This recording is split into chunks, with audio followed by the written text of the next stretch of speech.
नमस्कार दोस्तों, आप देख रहे हैं प्राइम मीडिया न्यूज और प्राइम मीडिया न्यूज के जो स्टूडियो में आज एक समाज सेवक बहुत बड़ी हमारे साथ आए हैं और जो कि समाज की और जो भी समस्याएं होती है दैनिक जीवन में, उनको उठाते रहते हैं।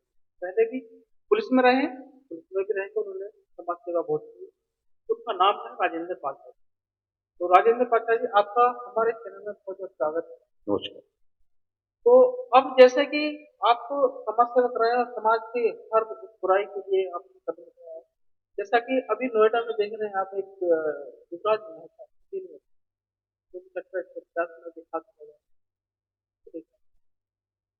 देखो, जिस स्थान पर ये घटना घटी है उसी स्थान पर कुछ दिन 10-15 दिन पहले एक ट्रक भी इस तरह गिरा था।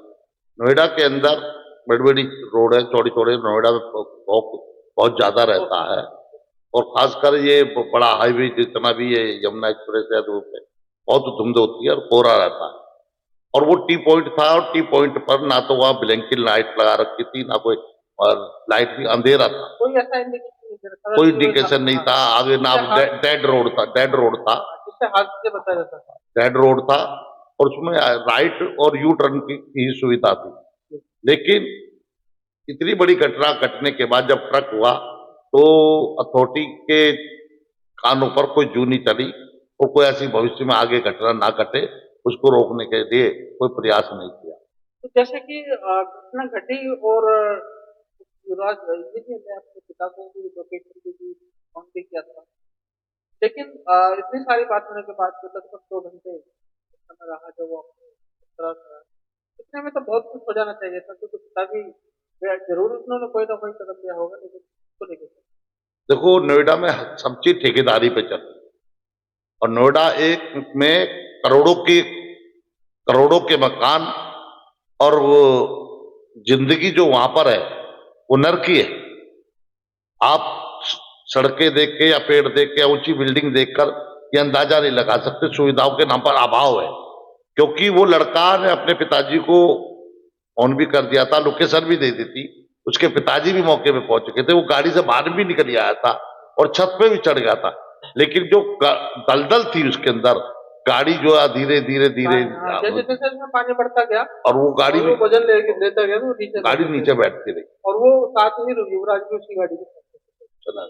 इसके लिए नोएडा पे ना तो कोई गोताखोर है, तो नोएडा ने कोई स्थायी काम नहीं करती। नोएडा के हर डिपार्टमेंट में एक विभाग होता है सीवर का, और सीवर डिपार्टमेंट होता है, डिजास्टर मैनेजमेंट होता है, उसमें गोताखोर भी रखे जाते हैं। जो दिल्ली के अंदर है बड़े बड़े सीवर है, कनाट प्लेस में होते तो वहां पर गोताखोर है, गोताखोरों को मास्क लगा दिया जाता है और उसको लगा दिया। और इतने देर में तो कोई रस्सी भी लेके भी अगर कोई फेंक देता, और या पुलिस की पे भी इतनी कोई अच्छी में पुलिस की भी ये इसमें कोई लापरवाही ये रही है कि उन्होंने पे भी कोई ऐसा प्रबंध नहीं है। जैसे दिल्ली पुलिस के पास में अपने प्रबंध होते हैं, इस तरह के कोई उपाय नहीं है उनपे, ना कोई गोताखोर का एड्रेस रखते हैं, कामर्सर भी होते हैं लोग बाग जो उसमें सीवर में उतरते हैं। नहीं वैसे एक बार यहाँ भी कई बार डूबते रहते हैं लोग, ये हिंदन नदी हमारे पास तो यहाँ गोताखोर आ जाते हैं या के माध्यम से आते हैं, लेकिन हो सकता है कि वहाँ नोएडा में अवेलेबल ना हो। नोएडा अब बिल्कुल दिल्ली से टच है और सब चीज है, लेकिन और हाईटेक सिटी भी कहा हाईटेक सिटी है। सबसे बड़ा अभी तो आपने ये देखा है कि नोएडा में जो जितने अपार्टमेंटों को सीवर दे रखा है, लेकिन सीवरों को कुछ किलोमीटर के बाद सबों को गहरे गहरे नाले के अंदर उन सीवरों को डाल रखा है। इतने गहरे गहरे नाले हैं नोएडा के अंदर जो सड़कों के साथ साथ चल रहे हैं कि जो उनमें ना तो दीवार है ना कोई सुविधा है, और वहां रहने वालों के जो जीवन नर्क है, कोई वो नहीं है सीवर। दिल्ली की तरह ऐसा नहीं है। नहीं, उसके लिए क्योंकि जो सुविधाएं नहीं दे पाए तो हाईटेक। अभी आने वाले दिनों से हमें तो ये डर लगता है कभी अगर किसी बिल्डिंग में आग लग गई, तो नोएडा ने विश्व में सबसे ऊंची भी बिल्डिंग बनाने जा रहा है, और नोएडा में अभी भी 20-25 मंजिल की बिल्डिंग है, और जो वहां की फायर ब्रिगेड पे है अभी 5 मंजिल तक भी आग बुझाने का उपकरण नहीं है। अगर भविष्य में कोई किसी बिल्डिंग में ऊपरी मंजिल पर आग लग गई तो क्या हाल होगा, ऊपर से आदमी कूद कूद के मरेंगे। नोएडा के बिल्डिंगों में जो एनओसी है, ये अभी भी इनको चेतने का वक्त है कि बिल्डिंगों में, अपार्टमेंटों में, और नोएडा को अपनी ऊंची रेंज की या विदेशों की गाड़ियां मंगाने, एक भी विदेश की गाड़ी नहीं है।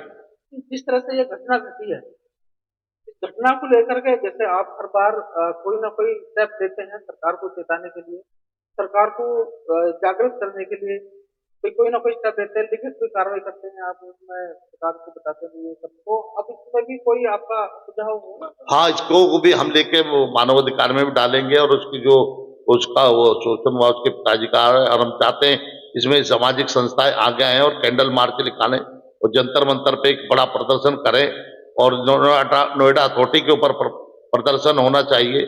और नोएडा में जो दोषी लोग हैं, जो टाइम दिया योगी जी ने, योगी जी की कार्रवाई से खुश है, लेकिन नीचे के अधिकारी जो बैठे हुए हैं, इंजीनियर डिपार्टमेंट ने कोई ऐसा वो नहीं कहा तो ठीक।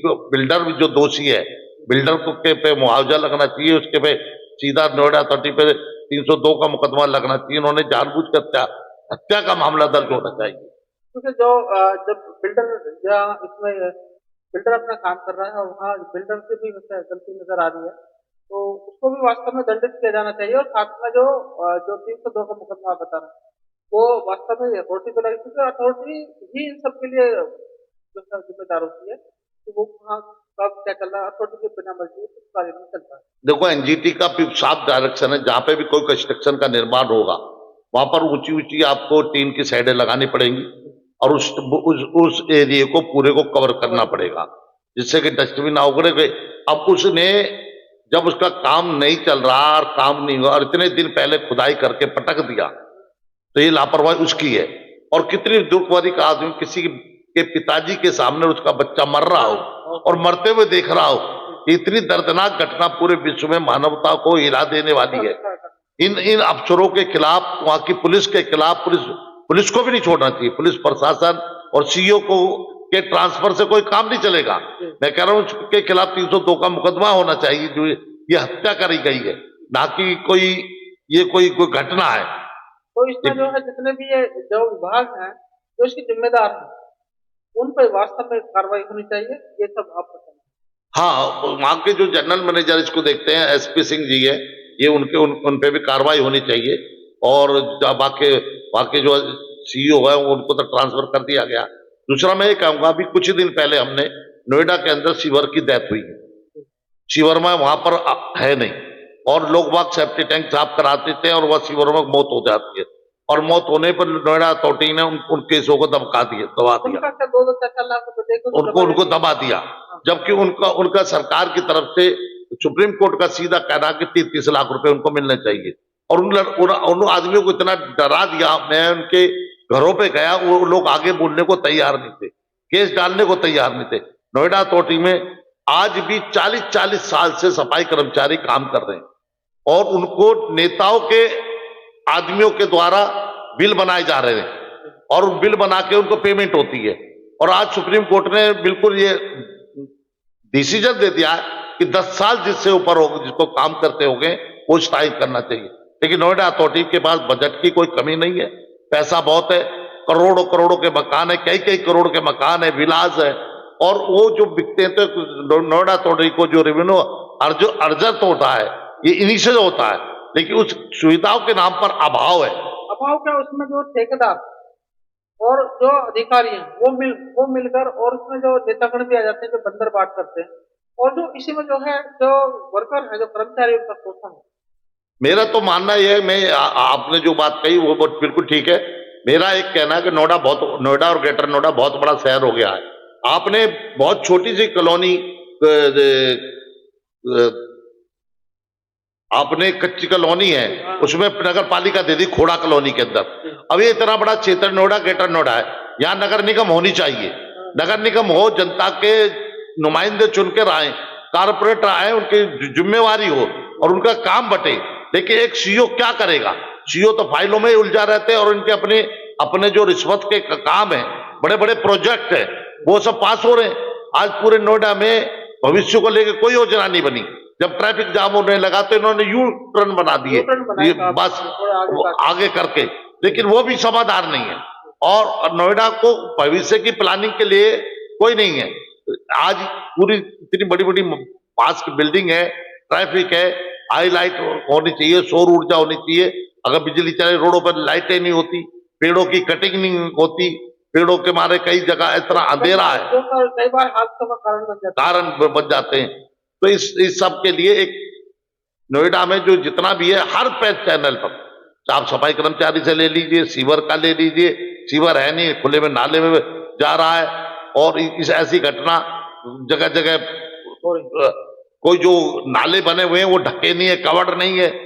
और ये यही जगह जो थी, अगर कार स्पीड में नहीं होती तो नाली नाली को तोड़ के ट्रक ने जो तोड़ी है, उसी स्थान पे से वो कूद के गया है। तो कोई ये मतलब ऐसा लगता कि अटैक होती हाँ, तो अटैक रोक होती तो वहां पर वो बैरिकेडिंग लगा होता है, फ्लैशिंग लाइट तो लगी होती, तो ऐसी घटना नहीं होती।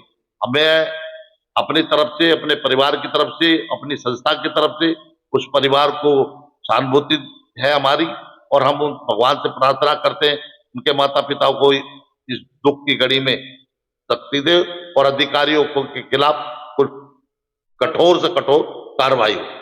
तो देखा दर्शकों, हमारे साथ राजेंद्र कुमार जी थे, जिन्होंने विभाग के सभी सवालों का जवाब दिया, और ये भी कहा है सरकार से भी कुछ अनुरोध करेंगे। और प्राइम मीडिया न्यूज भी इसके लिए सरकार से अनुरोध करती है कि जो समाधान जनता के लिए हो सकते हैं उन्हें जरूर करें, ताकि भविष्य में ऐसी घटना ना घटे। धन्यवाद।